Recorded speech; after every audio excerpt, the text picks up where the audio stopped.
I am 17 female, have a child Aaliyah, she is 6 years old, with my ex Jacob, he is 33 years old. He has a new girlfriend Regina, she is 27 years old. We just finalized a court order he requested after meeting her and currently have complete 50/50 custody. Regina has always been a little too involved and believes that since she trains parents to parent, she knows everything. Every time I ask Jacob for help with Aaliyah, he comes with suggestions from Regina instead of workshopping things between the two of us. She has been overstepping for years. Jacob and I are pretty much parallel parenting now and do everything separate, including birthdays and even parent-teacher conferences. He brings Regina with him to his meetings. Regina picks Aaliyah up from school every day because I don't get off work in time, and he did not want to pay for the after-school program, since he did not need it during his time. So of course he jumps at the opportunity to involve Regina. Well, I currently am trying to find a car because I lost mine, so she ends up bringing Aaliyah to my home instead of our meeting point. When she showed up with my daughter, she was being really quiet and looked sad. When I asked her what was wrong, she wouldn't tell me, so I confronted Regina at her car, who said she took away Aaliyah's tablet and TV time because she refused to do her homework and kept her home from cheerleading practice until it was done, so she missed it. Aaliyah loves cheer, and this was just cruel to me. It's something she and Regina connect over, and she got her all into this sport just to use it as a tool to control her? To rip away when she feels like it? She's 6 years old, and that was not her place. I have told her before she was not allowed to discipline, but she said, if she is going to have Regina in her care, she will have to discipline her, and since she does not yell or hit, she doesn't understand the problem. I told her she is not a mom and should not be acting like one. She said this is why Aaliyah has behavior issues in MY care and left. I called Jacob and demanded that Aaliyah is put in the after-school program, and he refused, saying I was being ridiculous. But the parenting plan says no cruel punishments and that only the parents should lead most discipline. If he's doing what she says all the time, how is he leading? Now she is refusing to bring her to my home, and I have to Uber to the meeting point, which is costing me loads of money. Is this something I take them back to court about? Edit to add that she keeps her for a couple hours after school until I get off. That's how she had enough time to discipline her. Yes, there is a clause about meeting partners. She's been around a few years, that's not the issue. She's just too involved in parenting and has been for a while. I feel like there are certain boundaries that should be in place and certain things only parents should handle, like discipline and PT conferences, etc. She claims she kept trying to get her to do her work, but she just refused, saying she wanted to play on her tablet instead. She should have called me or her dad when this happened. Cheerleading was Regina's idea. She was a cheerleader and pushed for Aaliyah to join. Aaliyah fell in love with it, and now I feel that Regina is using that to control Aaliyah. Do what I say or no cheer. She's 6. If she kept refusing to do her homework, she should have called me to discuss a consequence. If she's alone with Aaliyah during either parent's time, she needs to discuss with both parents what the course of action should be for discipline. She is not a teacher. She is not a professional we are paying for, therefore guidelines need to be followed. Background about my sister. 2 years ago, my sister was killed in a car accident. She was riding with a friend to the mall, the friend's parent was driving, and teenage boy plowed through a red light while texting on his phone and hit the car my sister, Carrie, was in. Carrie was killed instantly, and her friend, June, was in a coma for 3 weeks before her parents took her off life support. When Carrie passed, I was devastated and angry and just not in a good place. Carrie and I had been extremely close. Despite a 7-year age gap between us, we enjoyed a lot of the same shows, we went to concerts together. We volunteered together, and I took it upon myself to guide Carrie like any big sister would do. Our parents were extremely busy with work most days, and Carrie and I would often cook together and do crafts when we weren't too busy with school work. Carrie wanted to be a NICU nurse when she grew up, and I helped her find a volunteer position at a local hospital to help get her gain some experience being around patients. In short, Carrie was my sister and best friend, and when she passed, I was a mess. The last craft Carrie and I made together was a set of candles. We bought the wax at a local craft store, and we both made each other a candle and decorated the jar it was in. That was the day before she was killed. At her funeral, Carrie was buried with the candle I made her. The candle Carrie made me sits on my desk next to my favorite picture of her and I together at the beach. Or it did, until last week. Background about my boyfriend. I met my boyfriend about a year and a half ago, about 6 months after Carrie passed. I wasn't looking for a relationship, I was still grieving my sister's death. But Eugene came along and it was love at first sight.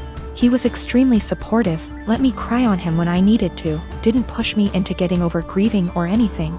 He was extremely gentleman about everything and very, very patient. After 6 months of seeing each other pretty regularly, we made it official. Eugene came into my life at a very low point and he has always been very respectful of sentiments I keep from my sister. Never asking me to take them down, always giving me space when I needed to cry. Eugene, along with most, if not all, of my friends and family know about Carrie's candle. There was a point after she died where I would take the candle with me everywhere out of fear that someone might light it, or steal it. Or who knows what. The point is, that candle was and still is a very important part of my life and something that my sister made for me and me alone. When Eugene and I moved in together about 4 months ago, I packed away most of the reminders of my sister and put out the candle and picture on my desk. I felt that this was a huge step because when I'd lived just by myself I had pictures everywhere and a few knickknacks laying around from my sister. I wanted to make Eugene and I's home our home with just a small part of my sister there. Eugene understood and was very supportive. Last week, we had a massive winter storm that knocked out power. We didn't have power for 3+ days. The power was knocked out at Eugene and I's house while I was at work, which did not lose power. Eugene texted me that he was going to light some candles and try and get a generator, so we could have some for of power or at least be able to charge our phones / use lights / etc. Now, we have probably 30+ candles in our house. I am a huge fan of sales and when Bath & Body Works has a candle sale, I like to stock up and get a range of scents. We have candles scattered all over our house. In the room where my desk is, there are no candles aside from the one Carrie made me. None at all, and there never has been. This room is also downstairs, where Eugene doesn't spend a lot of time, his desk is upstairs.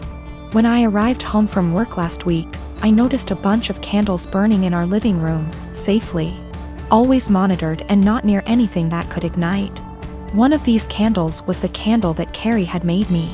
I burst into tears and when Eugene heard me crying he came out from the bedroom, where he was lighting more candles, and asked what was wrong. I was a wreck and couldn't get any words out. When he tried to calm me down, I shoved past him and locked myself in the room where my desk was and just cried. I don't know how he could be so stupid. He knew and I thought he understood how sentimental the candle was and how much I cherished having a candle that my now deceased sister had spent time making with me just a day before she was killed. I haven't been able to speak to Eugene since it happened, Tuesday of last week. He has tried to explain why he did it, because he needed candles to be able to see, but I just can't wrap my head around it.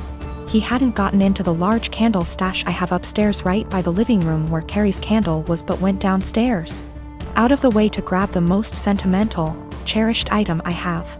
The candle was burning most of the day while I was at work and is now melted and pretty much gone. I do still have the jar it was in, but I can't look at it without bursting into tears. Eugene says it was an accident, but I just don't believe that. He said he was getting around to lighting the candle surplus we have upstairs, but just hadn't gotten there yet. After being home 6 hours alone with no power, I am heartbroken and feel like this is a major slap in the face. I feel disrespected. I feel like he disrespected my sister. I just don't know what to do. I don't feel like I can forgive him for this.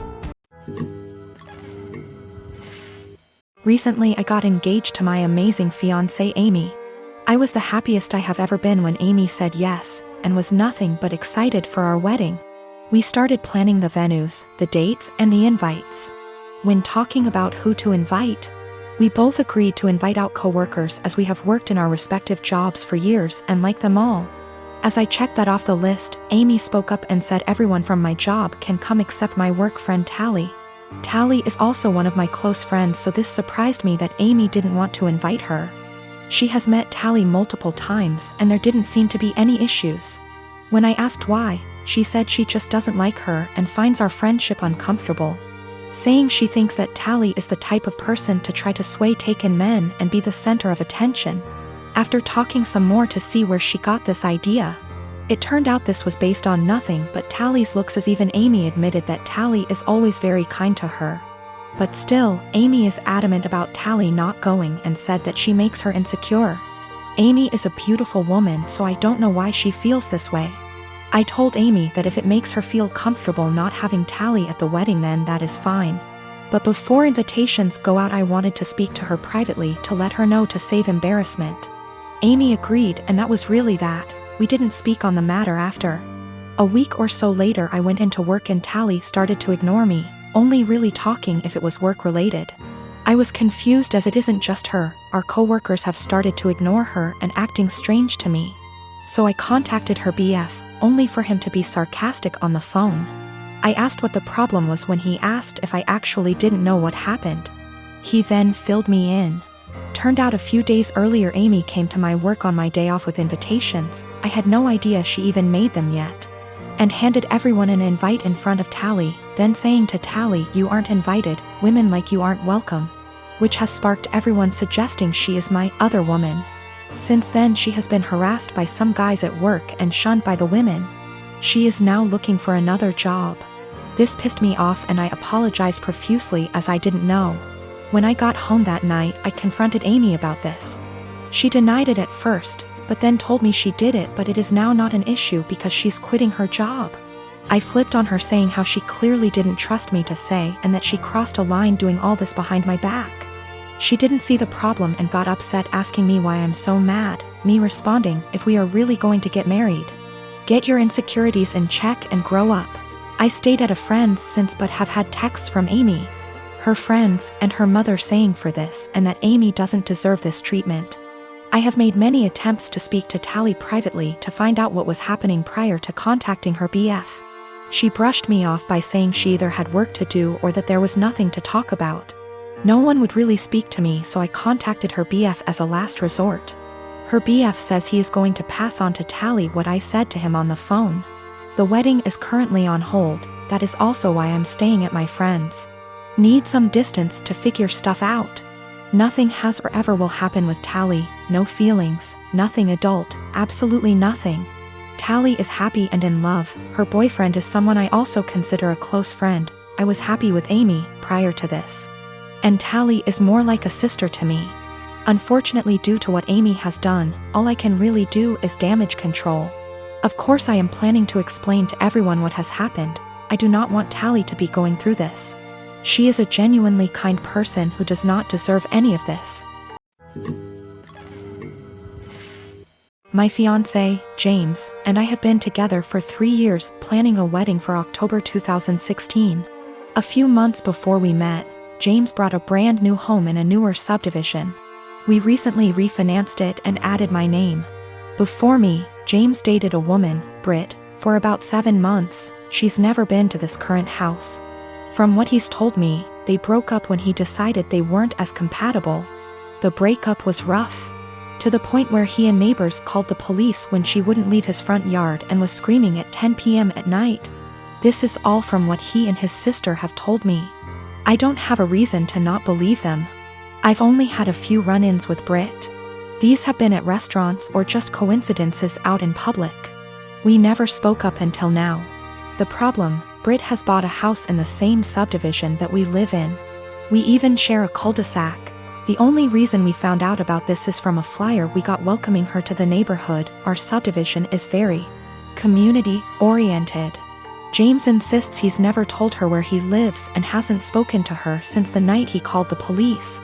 We both brushed it off as a coincidence, but lately it's becoming very weird. Here's why. I work for a company that allows me to work from home 3 out of the 5 days. Our home is a ranch and my office window faces the street. I'm not sure what Britt does for a living, but she does not work during the day. From about noon until 3, she spends her time walking up and down our street. When she passes our house, she doesn't take her eyes off of it. It's almost like she can see me in the office. She'll even stop in front of our house and stretch there for about 5 minutes. Every day anyone is at home. It makes me uncomfortable to the point where I have all of our blinds closed during the day. I understand the need for exercise, but she walks for 3 hours just going up and down our street. Another issue is when either James or I are outside with the dog, she'll let her dog outside and it will come sprinting to our yard. This causes her to come and get her dog. Every time she says, "I'm sorry, we're still working on training." James and I are always polite. Normally, I would be okay with this, but James has pointed out that any other time she lets her dog out and we're not outside, she'll immediately correct him before he runs off. She never corrects him when we're outside. We've been getting ding-dong ditched a lot since she's moved in. Something that's never happened in the 4 years that James owned the house. The doorbell will ring around dinner time, between 6 and 8, and by the time anyone gets to the door, no one will be there. It's gotten to the point where our Doberman has picked up the routine and waits by the front door, pacing. The last issue, which I believe might be illegal, is that our mail seems to go missing for a while and then pop back up. What I mean is, Brit will knock on our door and say that she received our mail and is just returning it. This has never happened with the previous owners in her house. We don't have a new mail carrier either. It seems to happen once a week and she'll always bring it on a Friday night. Based on the date on the envelopes, we can tell she's been holding it all week. This has pushed James over the edge because she had our water bill, which resulted in us being 2 days late on the payment. James is neurotic when it comes to paying bills. Every time I have to convince him not to go over and yell at her because we haven't actually caught her taking it out of our mailbox as much as I try to monitor it. She usually gets 2 days worth of mail because those are the days I'm not working from home, the other days I get it right away. I'm not sure what to do at this point. I don't want to piss her off by confronting her, but how can I get her to stop? She's making us nervous and I feel uncomfortable in my own yard most of the time because I know she is watching. I know this sounds strange, but I'm not sure if I can legally do anything about it. I don't have anything against her, it's just becoming an annoyance.